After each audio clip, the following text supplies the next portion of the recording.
started a relationship, had horrible medical news, endured a breakup, navigated massive life-changing decisions alone, had some pretty important pieces of my body yanked out by a surgeon, started a medical protocol, and nearly died. I'm pretty sure that's like 5 or 6 crises in 1 year. Do not get me started on my life. So yes, in retrospect, I suppose I have to agree my early concerns about the universality of the topic of life crisis were possibly unfounded. If you've had a year like my 2016, this book is for you. Kjell Hovik. Yes, Jennifer and I are a bit different.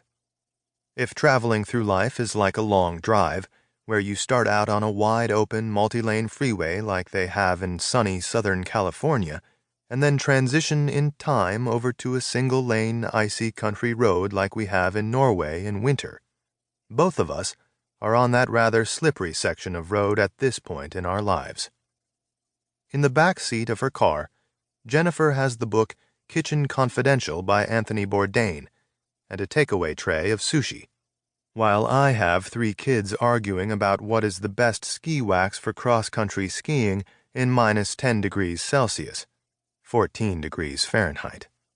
And while Jennifer is driving a German car with heated seats and studded tires for solid grip on icy surfaces, I'm driving a British sports car, couldn't afford an Italian one, with an awesome sound system and all-season tires.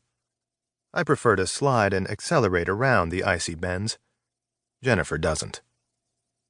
Despite the differences in packaging, however, when the moose jumps out from the forest and stands smack in the middle of the road, our instincts are pretty much the same. Slam on the brakes. From then on, however, our intellectual styles betray contrasting educational and clinical training. As a medical doctor, Jennifer tends to think from the inside out. What effect will crashing into the moose have on my blood pressure, and how will that influence my thinking and emotions? As a psychologist, I tend to think from the outside in. What motivated the moose to jump out into the road? And is there a calf close behind it? And how should I react if I just killed his or her mother? Then insights from my PhD in neuroscience kick in, and I think about how to regulate my thoughts and feelings to deal with the crisis effectively. Despite different angles of approach, it turns out Jennifer and I reached the same conclusion. 5 basic steps will help us survive the crash with the moose or any other heart-stopping event. Jennifer is the kind of medical doctor who takes time with her patients. An appointment with her starts precisely on the hour and actually lasts an entire hour. She wants to make sure that you are on the right path to health and that you understand what you need to do to stay on that path. Experiencing her genuine conscientiousness of spirit and force of intellect when discussing patient cases is what attracted me to collaborating with her.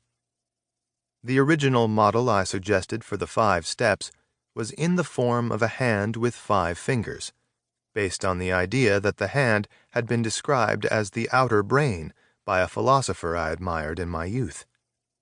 Jennifer had to think about the idea for a few days, but came around to liking it, just as long as we didn't call it the hand model. By the way, Jennifer has long, slender fingers, while I have chubby Viking fists.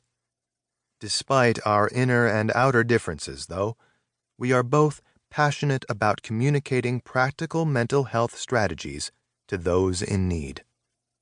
While life crises are unavoidable, we hope the tools we will share with you in these pages can help you avoid the crippling effects that chronic stress can have on your brain, your body, and your life in the weeks and months ahead, and perhaps even turn your life into the success story you deserve. Introduction. Jennifer. You are under a great deal of stress. I know this, not because I have the gift of telepathy or prophetical insight. That I know of.